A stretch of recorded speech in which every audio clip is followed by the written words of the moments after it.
Hello again, I am Blunty, and I've spent pretty much the entire day today playing and replaying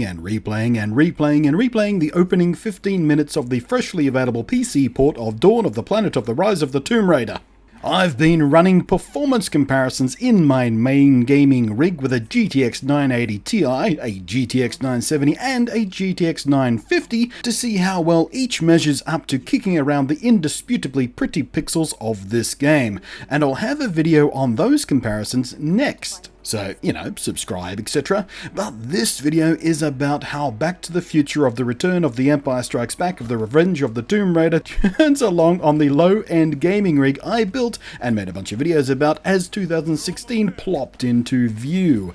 The minimum listed specs for this game are a Core i3-2100, a 5-year-old low-end CPU, a 3-ish-year-old NVIDIA GTX 650 2GB GPU, and frankly I shudder to think how low a res and how ugly the game would look under these minimums, because even here on my Skylake i3-6100 CPU and an OC Edition Gigabyte NVIDIA GTX 950 GPU, both creatures less than half a year old, gasp and struggle to run this game at the lowest possible graphical settings at 1080p, what most people would consider their personal minimum acceptable standard for PC gaming these days.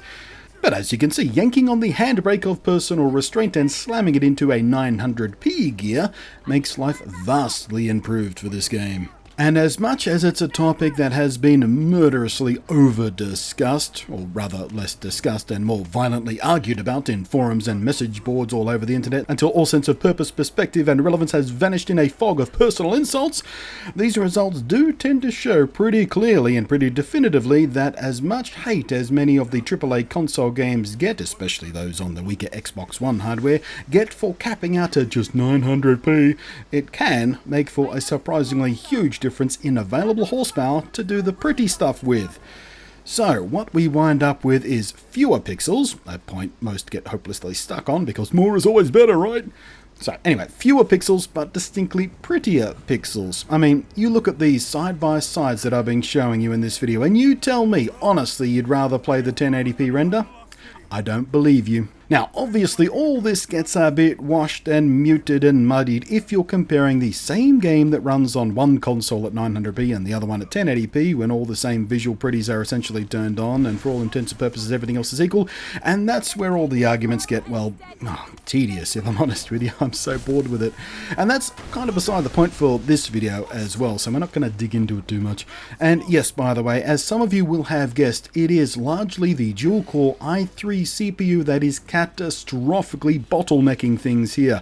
The tests I did with the same GTX 950 in my main rig, a quad-core K-series i5 based affair, this game runs significantly better at 1080p, and I'll show you all about that side of the fence in the next video.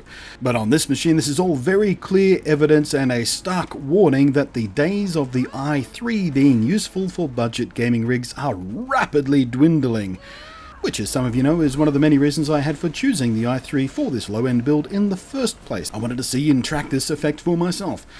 But all said and done, the mixed range of medium and high settings I settled on for the 900p runs still managed to throb out a reasonably playable frame rate for this kind of third-person adventure game of 35 to 40-something FPS, while the 1080p game session, even with every last graphical option turned off and down and whatever, it was frankly unplayable in any practical sense.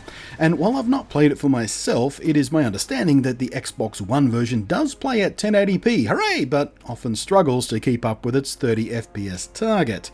And it's doing so with some, but far from all, of the visual fancy stuff available to the PC version, which, unlike the Xbox One copy, has a pile of Nvidia's fancy tricks and doodads and whirligiggers to give it far more visual fidelity on the PC. It also bears noting out loud, because someone in the comments will be on this already, my tests were of just the first 15 minutes of the game. Yes, 3 different environments and no combat, so these are far from exhaustive tests, but they are at least useful comparatively against themselves, which is the point here.